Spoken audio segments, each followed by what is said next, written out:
second here. All right. So again, Esha Bolar, this is our last TSA president. We're recording this for our TSA officers, but we did have a couple of questions about the meeting process, the chapter team event, and what strategies you think could really help our chapter, because obviously Orlando will be an expensive trip. So we got the numbers, but it's just a matter of getting everything together. And we got a solid we got a solid officer team, a mixture of 9th, 10th, 11th, and 12th grade. So what are your suggestions as far as how to run a meeting and as far as how to run the chapter team event? Because in our district in Mississippi, the first part is just a test, and then we kind of fizzed out as we got to the state and didn't even go to national on that. So tell me what you think about that. For sure. So chapter team, a lot of it is practice, practice, practice. So I did chapter team when I was in high school, and I did it for 1 year in middle school. But the biggest thing is getting together with your team and rehearsing different scenarios in which your parliamentary procedure would kind of be applied. So for the meeting itself, there are different examples that you can kind of follow that's on the national website. They have like a sample script of some sort. I think it might be on the membership site, but I haven't looked at it recently. So you could find it there, or it'll be on the regular TSA web. But it all goes according to Robert's rules. And I think what really helped with my team was that a lot of us did congressional debate. Uh, So we were already very familiar with Robert's rules because of that. And you'll see that the chapter teams that win at nationals, those kids have read Robert's rules. They're very familiar with it. So if your students would like to do some light reading, that's like I say light reading. But that's a super helpful thing to kind of study up on, because obviously chapter team all goes according to Robert's rules itself. But as for the actual meeting, getting together and practicing is just one of the biggest things, because I think a lot of the times you're studying for that test and you're not really putting in the time to kind of run through the chapter procedures themselves. So it's definitely would highly recommend getting together with your team, running through different kinds of scenarios, whether it's a fundraising thing, a budget thing that you guys are doing, or a different like theme idea you have for your school's chapter, something, a social media proposal, whatever that may be. Just running through different scenarios really helps while working together for that event. okay, she's coming on now. This is she just came in the room. Let me see where she is. There she is. Yeah, this is Dina Smith. This is our other TSA advisor. Yeah, and we just talked about chapter team, and all this is recorded, but she said some stuff I did not know about the Roberts rules of congressional debate, and that is such a big part of the parliamentary procedure. And she said being familiar with that can be very helpful in chapter team. Hi, nice to meet you. Hi, nice to meet you as well. Thank you for taking your time out of your, I already know, busy schedule to help us this year. Of course. And something else that we were really impressed with is, I know they're in Iowa. Well, I know you're in Connecticut now, but when you were in Iowa, you were involved in a million things.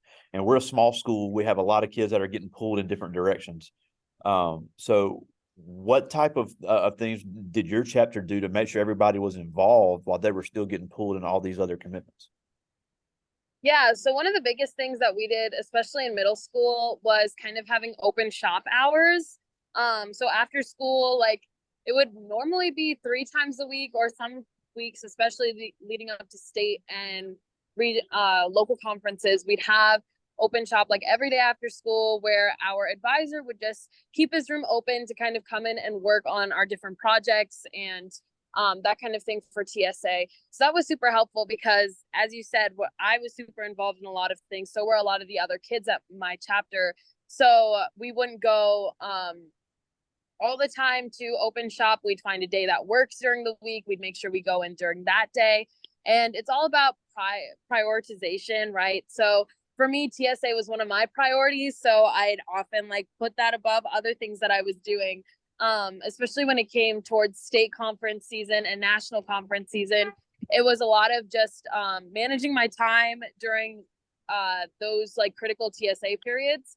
And I think what helps a lot is meeting outside of school sometimes is really beneficial, because I know when I did Tech Bowl, like my team would meet at the library on Sundays because that was the only time that worked for all of us with all of our activities. And sometimes it's like the easiest thing to do instead of trying to fit in an after school schedule, because I know kids do sports, kids do different clubs. So it's all about finding what works. But open shop hours were super popular for our chapter. We had our mandatory meeting on one of the days during the week. I think it was Tuesday after school. So that would just be announcements that our chapter advisor would give, our chapter team members would give, and then that would last like 10-15 minutes, and then after announcements you could stay or leave, but it was kind of open for our chapter, so that was helpful. Now, I'm glad you mentioned that, because with Tech Bowl, what do you suggest studying for that? Because we did pretty well on the online test at district, but at state it was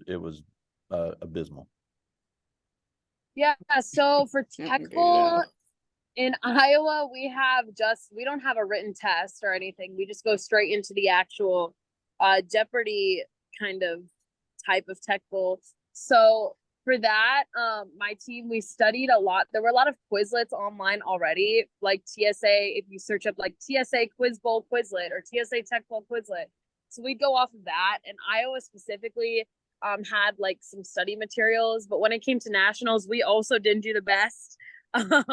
We would strike out at the written tests, but I know that there's definitely a lot of resources out there for that. And a lot of it is general tech industrial tech knowledge in the first place, and TSA history.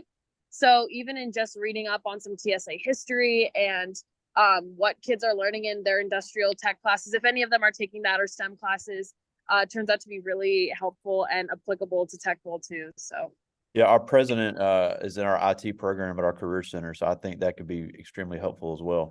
I asked our vice president this too. And before, I'm gonna see if they have any questions, but one other thing I wanted to get to real quick was you mentioned the prioritization. Now we have a couple of officers that are sophomores and juniors, and obviously everybody can't be a national officer, but how beneficial would it be for some of them to really pursue being the district or state officer? Because obviously, you know, everybody's not going to the Ivy League with your credentials, but that is a great scholarship builder. So, you know, is it really worth going forward and going after that, even on the district or state level? 100%. I know a lot of state officers themselves that are going to really prestigious universities that have won great scholarships, because any kind of leadership position that you hold in TSA looks super good on any kind of resume, especially it's all about what students decide to do with the position a lot of the times too. So the super dedicated state officers that I know that have like done projects and helped their state grow a lot, like their achievements, like they speak for themselves in the college application process and all of that. And so for me, when I was on the state level, I was able to do a lot. And at the national level too, with our achievement program and all of that, we were also able to make strides. So if your students pursue a leadership position and they get this leadership position, it's really important as to like what they do with it, because that's what these kinds of applications are going to be looking into. It's all about what, like, anyone can hold a title, you know, but it's all about what you do with it. So I would like, as a past state officer and national officer and chapter officer, I always encourage everybody to run for a leadership position, because it teaches you a lot about yourself, how you work in a team, and especially if it's something that your students are passionate about, because I know I was super passionate about TSA when I was in middle school and still am, obviously. So it's just working towards that. I would, if anybody is thinking about running, encourage your students to go for it, because I don't think I've never met anybody in the TSA circuit that's ever regretted running. And it is a little bit of a time commitment, but it's worth it, very much worth it. All right. Ms. Smith, she has our officer team with us. I don't know if they had any questions while we have you. We just got a few more minutes, but They do. Hold on one second. One of them, y'all want to ask, you want me to? All I'm saying, you go ahead. One was, what is a good strategy to practice for a chapter team? Good strategy. So as I was talking about, there's this book called Robert's Rules of Orders. So all of chapter team procedures go according to those rules. So I know that the national winning teams and chapter team, all of their members have read these rules and are very familiar with them. So if you want to do really good at chapter team, I would recommend sitting down and reading that book. Like, it's really intimidating because it's such a big book, but take it piece by piece. I know when I was preparing for nationals to run my own chapter team meeting in front of everybody, I was like, oh, this book is so big. I don't really want to reread this, but I just took it chapter by chapter. I was like, okay, this week I'll do a couple chapters. Next week I'll do another few chapters. But it's really helpful to read, annotate that, get it in your head, because the really good chapter teams, they know all of the nitty gritty motions, and that can take like a good team to a great team. So if you guys have your sights set on nationals and that kind of thing, definitely give it a read. Okay. Well, they got a bonus. They already have they don't know they have the book, but they do. And they would like to know, can you explain the process of chapter team in the competition setting? Like, what do you have to do? So let's think. From the national level, because Iowa and Nats work differently, but at the state level, we just had the chapter team meeting. I know a lot of states, like your state, I think, has a test before the actual meeting itself. So that's a lot of states do it as well. And that's how it works at nationals. You have your test with your entire team, and then you have the actual meeting. So you all were at national conference, so I'm sure that you saw like the business meeting or something like that we held, right? So it's the same kind of setup. You have your 6 officers. You have to know where each position is, and you run through a meeting, essentially. You can find sample scripts for that online at either the national website or the student membership website. But they have like sample scripts and they have parliamentary procedure, like tips lists and some ideas for meetings. But it goes through the same kind of cycle each time. Like, you open the meeting, you call it to order, your president does, then you take roll call, then you go through the different like orders that you might have. So for example, I think one year my team, we did like we wanted to approve like a chapter shirt, so we talked about a design that we made, and so that was like our business for the meeting. And then after that, you have to make sure you do the Pledge of Allegiance and make sure you all have that in sync. And there's a format for it on nationals. I haven't done it since this summer, so I don't want to give you the wrong information, but for sure look at the resources that national has. But it's a test, and then it's the real kind of meeting, and that's kind of how it works. Okay, thank you. Any other questions? Nothing? No, but I just need to look. I'll bring it tomorrow. Now, if you want your own, you're gonna have to go to Amazon and buy it. But you can borrow mine. Carl, anything else from our officer guys while we have her? Patricia, nothing about chapter team, about our actual meetings, nothing. Fundraising, nothing. Now watch, just as sure as we get off this call. Now, real quick, last one, and I know you got to go, and we do too. But no, I have time now, so okay. whatever questions you have. What was your most effective? Fundraiser? Because I know your school was kind of in the outskirts, not exactly in the middle of the bustling city. So we're rural. So what were some effective fundraisers that you had at your school? For sure. So I think what really helped for us was we get super involved in the concession stands during any kind of sporting season. So we would try and run that as much as possible. We also put on our own local competition, so that brought in a lot of money. So like it was kind of leading up to state. The different like schools in Iowa would put on their little local competitions for people to get practice before the state conference. So we'd invite all the other schools in Iowa. Obviously, a lot of them couldn't make it because we're all kind of spread out.